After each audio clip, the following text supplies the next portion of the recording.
Olá, tudo bem com você? Estamos começando mais uma edição do Prefcast, o podcast da Prefeitura de São José do Rio Preto. A gente já pede logo no início para você deixar o seu like, fazer inscrição no canal do YouTube da Prefeitura, acionar o sininho das notificações, porque eu sei que depois você esquece, tá bom? Então, já começou a ver a gente, começou a assistir o vídeo, já deixa o seu like, tá bom?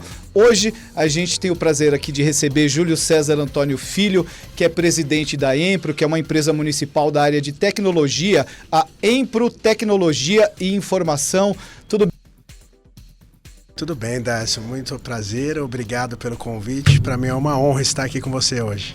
Muito bem, ô Júlio, vamos começar do básico, né? Que é explicar para quem está nos acompanhando o que é a Empro e falar também dessa reestruturação que essa empresa pública vem passando aí no último ano. Correto. Bom, a Empro é uma empresa que começou como um departamento em 92. Ao longo desses anos ela veio crescendo, tomando corpo. Hoje se tornou uma empresa muito conceituada e muito estruturada. São mais de 122 funcionários, todos eles atuando especificamente na parte de tecnologia e inovação. A Empro ela cuida basicamente de tudo que é tecnologia do município. Então, desde todo o anel viário, toda a parte de fibra ótica, que são mais de 333 quilômetros que interligam todos os prédios públicos, são mais de 300 prédios interligados entre secretarias, empresas públicas, autarquias. A Empro também ela tem mais de 130 sistemas interligando todas essas secretarias, autarquias e empresas públicas. Cuida da parte da segurança, a parte de vídeo monitoramento, toda a parte também de telefonia VoIP, todos os chamados de atendimento de infraestrutura, ou seja, é uma empresa que basicamente, se for para resumir, tudo que trafega e tudo que tem de demanda em tecnologia do município, basicamente sempre passa pela Empro. Muito bem, ô Júlio, eu sei que um dos principais desafios no início dessa reestruturação que você falou foi analisar e solucionar o sistema da saúde municipal. Eu queria saber de você, qual que era o cenário quando você assumiu a Empro e o que foi realizado nesse sentido? Correto. Bom, como bem você disse, uma das missões iniciais era a questão do sistema da saúde, um sistema que vinha enfrentando uma lentidão e travamento constante. Isso vinha impactando de maneira muito significativa todo o ciclo de atendimento da saúde. Imediatamente, nós começamos a atuar nessa frente e identificar o que nós poderíamos fazer para solucionar definitivamente a questão da lentidão e do travamento. Uma das questões que nós identificamos logo de cara é que havia um volume de dados muito grande no sistema, dentro do seu banco de dados, e isso estava impactando o processamento. Dentre essa ação e outras, como por exemplo reestruturar a forma como o sistema se comunicava no servidor do banco de dados, nós reestruturamos algumas questões em termos de programação para tornar o sistema com uma leitura mais eficiente. Fizemos então um expurgo da base de dados, deixando somente os últimos 2 anos na base de dados, e dentre todas essas ações nós reestruturamos também a parte do servidor. Imediatamente nós conseguimos resolver essa questão da lentidão. Ou seja, nós tínhamos uma meta para resolver essa lentidão no máximo até julho, de abril até julho, mas com bastante esforço, e eu só tenho que agradecer todo o esforço da equipe da Empro, que foi exemplar trabalhando nesse projeto, nós conseguimos sanar essa lentidão já em maio. Vocês precisaram trabalhar em várias frentes, então, eram várias coisas que estavam causando essa lentidão. Exatamente, desde a parte de infraestrutura, a qual foi completamente revisada, houve troca de equipamentos no nosso anel viário também, para que a gente garantisse uma maior efetividade do tráfego de dados. Nós também estruturamos a parte de servidor, ou seja, toda a parte que armazena o banco de dados e o sistema, nós amplificamos toda a questão de processamento, de memória, e obviamente que não era só isso que resolveria. A grande questão, que eu costumei dar um exemplo na época, era o seguinte: o sistema ele estava com uma quantidade de dados absurdamente grande. O sistema nunca tinha tido um expurgo. Isso quer dizer o quê? Que desde a sua criação todos os dados estavam lá. Então, quando nós identificamos que existia uma massa de dados agressivamente grande, nós tomamos a ação imediata de fazer um expurgo.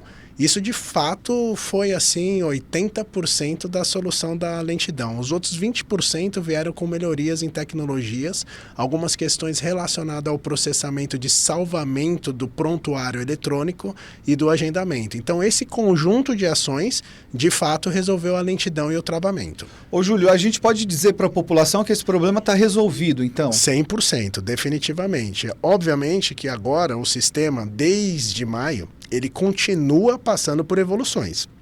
O nosso objetivo é melhorar cada vez mais o sistema. Então, agora, já está previsto para os próximos 2 meses uma ação para que nós possamos lançar uma nova versão desse sistema.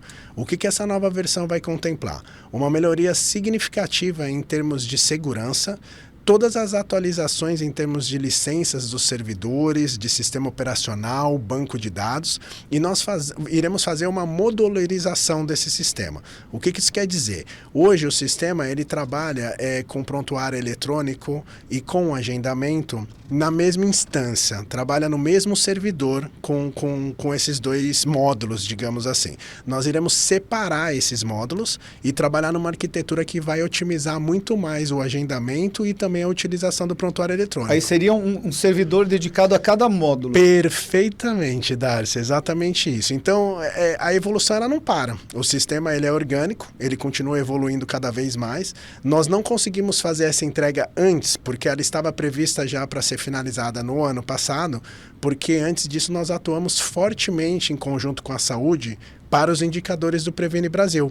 Então, uma das questões que a gente teve um foco muito grande, conseguimos, junto com a saúde, trazer novamente para a pontuação altíssima que a saúde está hoje em termos de Previne Brasil, foi uma das ações que nós tínhamos como prioridade antes. Agora que nós finalizamos, a gente continua com essa evolução para lançar essa nova versão daqui a uns 2 meses no máximo. E essa questão do expurgo de dados que você falou, ô Júlio, foi entrado em acordo com a saúde, por exemplo, de quanto em quanto tempo é possível e é viável se fazer esse expurgo para esse problema não se avolumar e voltar a acontecer? Exatamente. Bom, uma das grandes preocupações, em primeiro lugar, era assim, podemos fazer o expurgo ou não?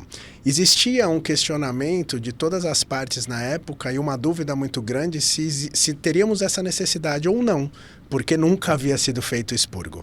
Só que, historicamente, Darcy, existe uma questão em arquitetura de sistemas que isso daí é global, isso é uma regra universal. Nenhum sistema tem que armazenar mais do que 2 a 3 anos de dados, porque após esse período é o que nós chamamos hoje de data science, de business intelligence. Tudo que passa de 3 anos vai para uma outra base, onde você analisa esses dados de maneira diferenciada e estratégica.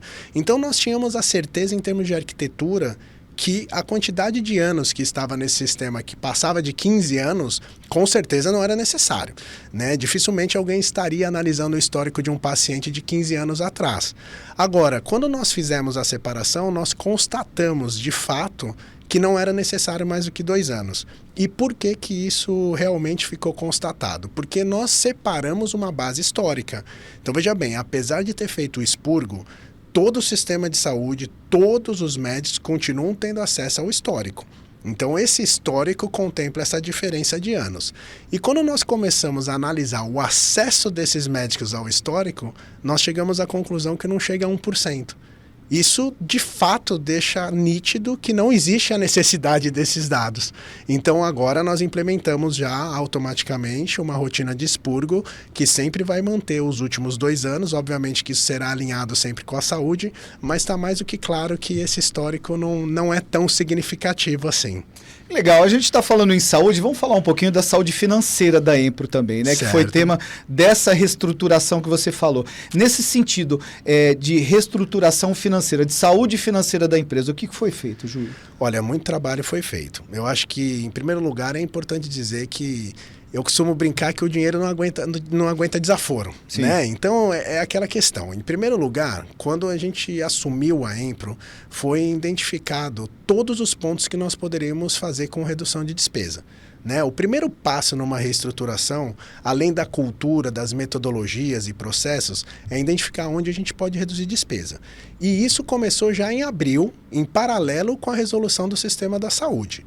Nós identificamos, então, diversos contratos que poderiam ter sido, que seriam reduzidos. Um dos exemplos é os motoristas. Nós tínhamos motoristas na Empro que auxiliavam os nossos técnicos a fazerem visitas. Obviamente que isso daí foi sustentável durante muito tempo, mas nós entendemos que os nossos técnicos poderiam passar a dirigir. Então foi um dos contratos que nós resolvemos cortar, assim como diversos cortes que ocorreram na Empro. Nós realmente reduzimos 37,14% de despesas.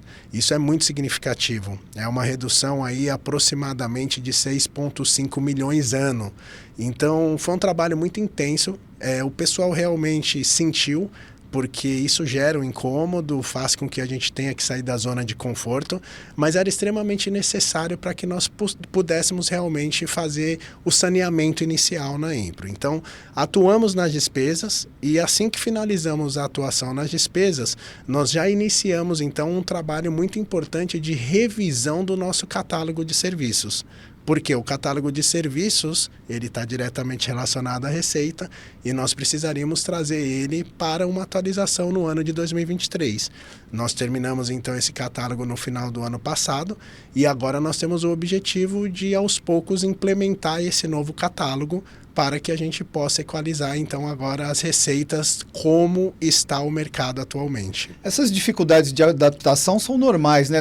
Na iniciativa privada também funciona assim, isso é feito constantemente, é importante que o poder público tenha essa mesma visão, né? Para conseguir otimizar e regular os seus custos, estimar as suas despesas, cuidar das suas receitas. Isso é importante que seja feito também, né? Com certeza, Dácio. Eu acho que isso faz parte de um processo constante da administração e da gestão.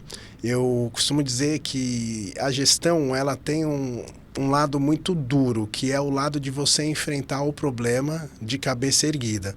Ou seja, existem questões que inevitavelmente vão fazer com que as pessoas se sintam incomodadas, com que elas saiam da zona de conforto, mas são justamente essas ações que causam os resultados mais significativos. Obviamente que elas devem ser planejadas, estruturadas com uma lógica e metas a serem alcançadas, mas sim, isso é muito comum. Eu acredito que uma empresa que não reveja os seus processos, metodologias e que não cuide muito bem do seu fluxo de caixa para que ele se torne cada vez mais eficiente e eficaz, ela certamente está fadada a ter desvios de receita e despesa, porque é muito simples você ir aumentando a sua despesa sem um planejamento. E por isso que o que nós fizemos, que nos auxiliou muito nesse processo, foi implantar indicadores. Então, nós implantamos todo um sistema de Business Intelligence na Empro que nos deu a visibilidade para entender qual era a nossa capacidade de produção, o que nós estávamos produzindo, da nossa produção, o que de fato se tornava em receita, e com isso nós começamos a cruzar com as despesas para que nós pudéssemos equalizar essa questão. Então foi muito importante esse processo, mas é doloroso. E à medida em que você estabelece esses critérios e as pessoas começam a visualizar esses resultados, isso incentiva também, né, Júlia? A própria equipe, os próprios colaboradores, eles começam a ver na prática o resultado daquilo que foi implementado. Isso faz com que a roda gire, né? Com certeza, porque é o que você falou, faz com que a roda gire. E a questão realmente é que muitas vezes todo esse processo ele não é visualizado nos primeiros meses. Então as pessoas muitas vezes se veem mudando a cultura, tendo um certo sofrimento, algo que eu sempre fui muito transparente com todos. Eu falei, gente, nós passaremos por uma mudança drástica e eu gostaria muito de virar para vocês e falar que não vai incomodar. Mas vai incomodar, mas vai ser para o bem. Então, quando você começa a analisar relatórios contábeis do início desse processo, e alguns meses depois você começa a ver que todos os indicadores contábeis começam a crescer, de fato você começa a constatar que os frutos vêm. Então é uma receita de bolo, basta executar e fazer com que ela aconteça dentro da meta e do planejamento, que com certeza os frutos são colhidos. E a equipe começa a ver esses frutos. Quando você começa a compartilhar, que eu acho que a comunicação é algo muito importante. Então, algo que a gente faz com a equipe na Empro é, pelo menos de 6 em 6 meses, fazer uma reunião com toda a empresa, onde nós apresentamos todos os números, em cima de todas as metas que foram estipuladas, nós compartilhamos tudo que nós alcançamos, como alcançamos e qual é o status atual da Empro. Eles se sentem muito satisfeitos com essa questão, porque eu acho que todos são envolvidos no processo e, de fato, quando a gente compartilha a evolução, todos entendem o porquê estão passando pelo processo. E isso começa a refletir também no dia a dia do colaborador, né?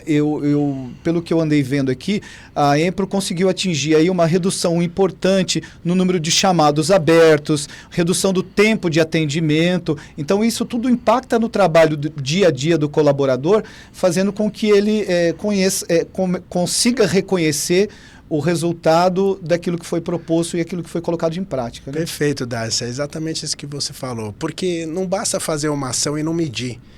Né? Eu acho que a efetividade de qualquer plano é a capacidade de medição e, obviamente, correção de rota.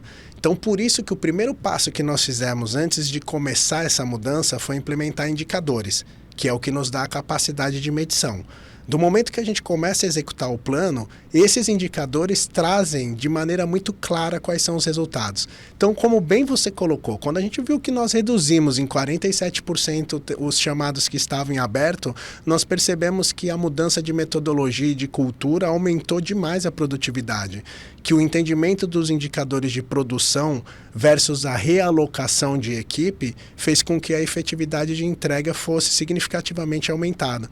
E isso daí, obviamente, reflete na ponta, que é o cliente, que é o principal ator que tem que sentir isso. Então, nós também começamos aos poucos a sentir que os clientes começaram a ver que o atendimento estava mais próximo, mais efetivo, e isso daí acaba, como você disse no começo, faz a roda girar de uma maneira um pouco diferente. Ô Júlio, todas essas coisas que foram implementadas e esse patamar que a Empro chegou por conta dessas modificações e de tudo que foi colocado, isso aumenta o sarrafo também, né? Vocês passaram por um período de reestruturação. Agora, para 2024, quais são as perspectivas? O que está no plano da empresa? Certo. Bom, nós temos ainda muitas metas a serem cumpridas, né? O prazo é curto, obviamente, mas um dos principais pontos é que nós possamos, então, implementar o novo catálogo da Empro esse ano. Isso é um ponto principal. O segundo ponto é a nossa região metropolitana. A Empro, como bem eu coloquei, ela tem mais de 130 sistemas muito consolidados e muito bem testados no município. E nós temos 37 cidades da região metropolitana carentes de soluções tecnológicas. Então, nós já iniciamos esse trabalho e temos como meta levar algumas dessas soluções para essas cidades, não todas, obviamente, mas para a grande maioria que nós pudemos levar esse ano. E você acha que num futuro isso pode ser possível não só levar essa tecnologia, mas de alguma forma integrar alguns setores também da região metropolitana? Darcy, olha, perfeito o que você falou. A sua visão está impecável, porque esse é o grande objetivo. Quando a gente começa a integrar essas soluções na região metropolitana, nós começamos a trabalhar como uma equipe conectada, né? Ou seja, a região metropolitana pode compartilhar informações muito importantes. Imagine o seguinte, que nós comecemos então a fazer um centro de comando de segurança, onde ele começa a integrar a região metropolitana. Se nós tivermos um caso de um furto de um carro, por exemplo, em Monte Aprazível, nós conseguimos monitorar ele em todo o percurso durante cada segundo que ele estiver trafegando nessa região metropolitana. É um centro de comando único, assim como um sistema integrado de dados e informações na parte de educação, na parte de saúde, auxilia muito esse intercâmbio entre os municípios. Então, a sua visão está perfeita. O futuro é justamente ver a região metropolitana como uma grande comunidade conectada na tecnologia e se beneficiando dessa troca de informação. Sempre é tempo de melhorar, Júlio, mas assim, foi bastante oportuna essa reestruturação nesse momento que a gente está em vias de ser o centro dessa região metropolitana, né? Isso tudo vai fazer com que a Empro entre numa época de novos e grandes desafios, né? Sim, com certeza. Eu acredito que quando a gente tem uma responsabilidade de reestruturar uma empresa, quando a gente tem um apoio do governo, e isso tem que ser muito ressaltado. O prefeito, ele sempre deu um apoio muito grande, sempre prezou muito pelo crescimento e evolução da Empro e nos apoia demais. O Conselho Administrativo também.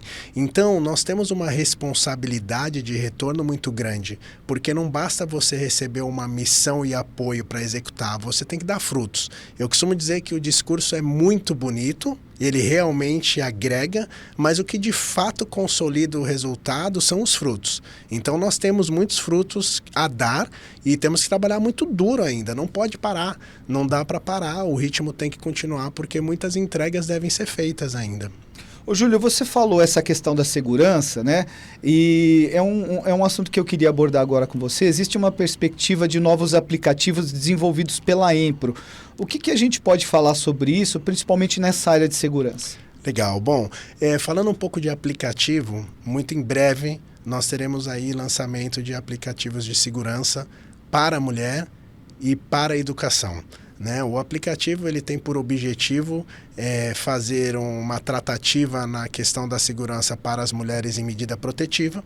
E o aplicativo é muito simples de ser utilizado, basta abrir o aplicativo, tem um simples botão no aplicativo ao qual você inicia uma transmissão de vídeo e áudio. Automaticamente essa transmissão de vídeo e áudio ela ocorre na base da GCM ou em qualquer local que seja necessário e já faz a geolocalização, ou seja, já mostra no mapa onde é o alerta, já mostra qual é o equipamento em questão e já começa uma transmissão de vídeo e áudio. Nós teremos então um lançamento não só para as mulheres em medidas protetivas, assim como para a área da educação também na mesma linha. Na mesma linha, a gente infelizmente passou por sérios problemas nessa área de educação, né, com invasão de escolas, com episódios de violência, e esse aplicativo pode ser uma ferramenta muito importante tanto para as mulheres em situação de medida protetiva, né, quanto para a segurança das escolas também, para que a força policial possa atuar de maneira mais ágil e mais rápida, né? Exatamente, é mais uma ferramenta para auxiliar, né? Nós sabemos que hoje eles têm o telefone à disposição para fazer uma ligação em caso de emergência, mas muitas vezes você não tem a oportunidade de fazer uma ligação numa situação de risco. E essa questão do aplicativo, ela possibilita que a pessoa, mesmo escondida num banheiro, escondida embaixo de uma mesa, sem abrir a boca para nada, ela só aperta um botão e começa a transmitir tudo o que está acontecendo naquele momento. Ela não precisa abrir a boca. Então isso gera uma segurança um pouco diferente de você pegar um telefone e ter que descrever por áudio o que está acontecendo, né? Então é mais uma ferramenta. Eu acho que ela vem agregar bastante nessa questão. E ela é bem simples de se operar, porque não precisa acessar nenhum tipo de menu, fazer nenhum tipo de ação dentro do aplicativo. É um simples botão que já gera a geolocalização e passa a transmitir em tempo real, em áudio e vídeo, o que está acontecendo naquele momento. Perfeitamente. Eu diria que é quase que impossível a pessoa se confundir na utilização, porque bem como você disse, ao abrir a aplicação existe um único e exclusivo botão no meio da aplicação, que está descrito iniciar transmissão. Então, só tem um botão para apertar, não tem mais nada para fazer. E nós fizemos testes com simulações com esse aplicativo, entre o tempo de se pegar o celular, desbloquear, abrir o aplicativo, apertar o botão e iniciar a transmissão, são em média de 10 a 12 segundos para já estar na central da GCM.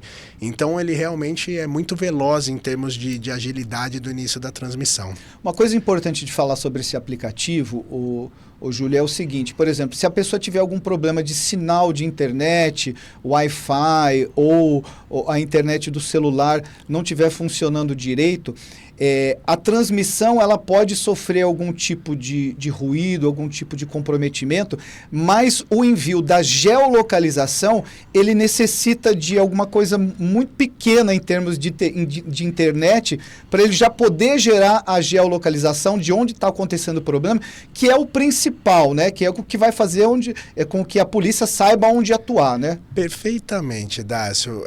Você bem colocou. O que é o principal para o início da atuação? Saber aonde está a ocorrência. Então, a geolocalização, ela não necessita de basicamente banda de internet nenhuma.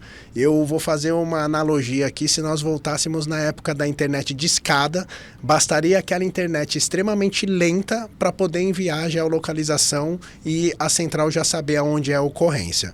O vídeo e o áudio, obviamente, ele agrega muito valor em termos de auxílio para essa operação, mas o principal, ele independe de uma internet rápida, basta ter uma conexão péssima que ele consegue enviar a geolocalização. Ô Júlio, isso tudo nos traz uma ideia muito próxima de modernidade, né? A tecnologia tem avançado muito, tem trazido muita coisa boa à humanidade e hoje em dia se fala muito sobre a questão da inteligência artificial, né? A quantidade de ferramentas dessa área está crescendo dia a dia, a gente acompanha na imprensa aí, e parece que a gente ainda não consegue ver todo o potencial que essa inteligência artificial tem para transformar a nossa realidade. Pela sua experiência, Júlio, como profissional da área, o que você imagina que vem por aí e como isso pode impactar nos serviços públicos, né, numa empresa como a Empro? Correto. Bom, a inteligência artificial, hoje, o que nós vemos por aí é a pontinha do iceberg. Eu diria que ela é exponencial, hoje são centenas de milhares de ferramentas. Então, para que eu possa resumir, o profissional do futuro, o usuário do futuro, ele terá que ter uma habilidade de identificar um problema e buscar a ferramenta correta. Porque daqui a um tempo muito próximo, nós vamos ter ferramentas para basicamente todas as nossas necessidades. Ferramentas muito bem desenvolvidas. Então, a grande habilidade vai ser em buscar a ferramenta certa para o problema necessário. Né? Ou seja, você tem um problema, identifica qual a ferramenta que você precisa buscar para que você possa resolver de maneira efetiva. A inteligência artificial, ela já está aí sutilmente em chatbots. Muitas vezes a gente vai fazer um pedido no iFood ou é atendido por um robô e ele está tão humanizado que a gente já não consegue perceber a diferença entre a inteligência artificial e um humano. Muitas das propagandas que hoje a gente vê na internet, muitos dos copywriting que a gente vê na internet são simplesmente feitos por inteligência artificial. O setor público, assim como o privado, ele não está desvinculado dessa transformação. Essa transformação ela vai ocorrer de maneira global e, obviamente, integrando todos os setores. O que vai acontecer é que, gradativamente, serviços repetitivos serão automatizados. Então, para entender o que a inteligência artificial irá começar a atuar cada vez mais forte, setor de atendimento. Muito provavelmente, daqui a um tempo, o setor público ele vai estar completamente automatizado com inteligência artificial, quer seja por voz ou por áudio, ou seja por texto, mas a inteligência artificial vai ter total capacidade de fazer os atendimentos e substituir os atendentes humanos. Isso daí é fato, né? A questão também dos dados sendo utilizados com maior efetividade. Ou seja, hoje a gente tem uma riqueza de dados que vem evoluindo de maneira de análise estratégica, o que a gente chama de data science, business intelligence, e quando a gente acopla a inteligência artificial nessas tecnologias, a gente começa a ganhar uma potencialidade de análise muito grande. Isso faz com que a gente consiga otimizar muitos processos. Por exemplo, quando a gente começa a pensar em contribuintes que estão com dívida ativa, a gente consegue entender um histórico através desses dados e perceber recorrências temporais dos atrasos e o motivo dos atrasos, cruzar isso com eventos temporais e oferecer, por exemplo, um reparcelamento de uma dívida de uma maneira muito mais personalizada para aquele contribuinte. Isso faz com que a gente arrecade todas essas dívidas perdidas de uma maneira muito mais eficiente. Então, assim, existe uma gama de soluções que vem crescendo. Isso é uma transformação que ela ocorre de maneira silenciosa. Eu diria que, assim, ela está muito potente, mas é silenciosa. A gente só vai perceber quando isso acontecer. Eu gosto de fazer uma analogia que é o seguinte: nós não nos reunimos para decidir se nós iríamos deixar de usar DVD para começar a usar streaming. Simplesmente isso aconteceu. Um dia o DVD acabou. Assim foi com o CD. E com as questões hoje manuais que serão substituídas com a inteligência artificial, ocorrerá o mesmo. Quando menos nós percebermos, nós estaremos utilizando a inteligência artificial para tudo que é repetitivo e um dia a gente vai se tocar e falar: nossa, antes eu falava com atendente. Antes eu fazia isso manualmente. E isso vai acontecer de uma maneira muito rápida. Ô Júlio, isso tudo reforça a importância do papel da Empro nesse contexto, né? A empresa se reestruturando, estando atenta a essas tendências, a essa modernidade que chega numa velocidade muito grande, as demandas que estão cada vez maiores, né? Isso faz com que a Empro tenha um papel ainda mais fundamental para essa nova era tecnológica que já bate a nossa porta aí, né? Exatamente. Eu acho que o papel da Empro, eu vou fazer uma reflexão muito importante. É o papel do ser humano. E por que eu digo isso? Porque se a gente for olhar as revoluções que ocorreram desde 1700, a Revolução Industrial, então você pega desde a época a vapor, depois você veio para a parte da siderúrgica, depois você veio para a parte elétrica, né, chegando celulares, computadores, até chegar na indústria 4.0. Quando a gente chegou na indústria 4.0, nós chegamos lá em 2011, na 4.0. Então nasceu a robótica, nasceu não, mas criou evidência a robótica, evidência para a inteligência artificial que já existe desde da década de 60, para a questão de business intelligence, para a parte de realidade virtual, enfim, toda a automação. Só que em 2017, Darcy, aconteceu uma coisa muito interessante. Os japoneses no chão de fábrica, com aquelas fábricas altamente automatizadas, com a mais alta tecnologia, perceberam que ainda existiam desvios e falhas que eles não conseguiam resolver com toda a tecnologia. Então eles resolveram devolver o ser humano no chão de fábrica. E uma coisa mudou a partir de 2017. Iniciou-se então a era 5.0.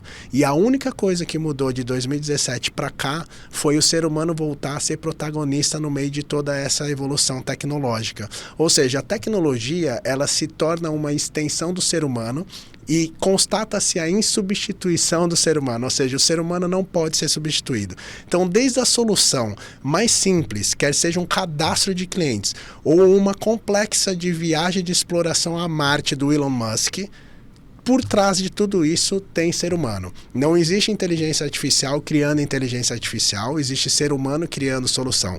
E é por isso que eu valorizo muito as pessoas. E aí quando você me remete à questão da Empro, me remete às pessoas que lá estão. E o papel dessas pessoas é crucial para que essa evolução continue. Porque existe dois perfis que a tecnologia nunca terá.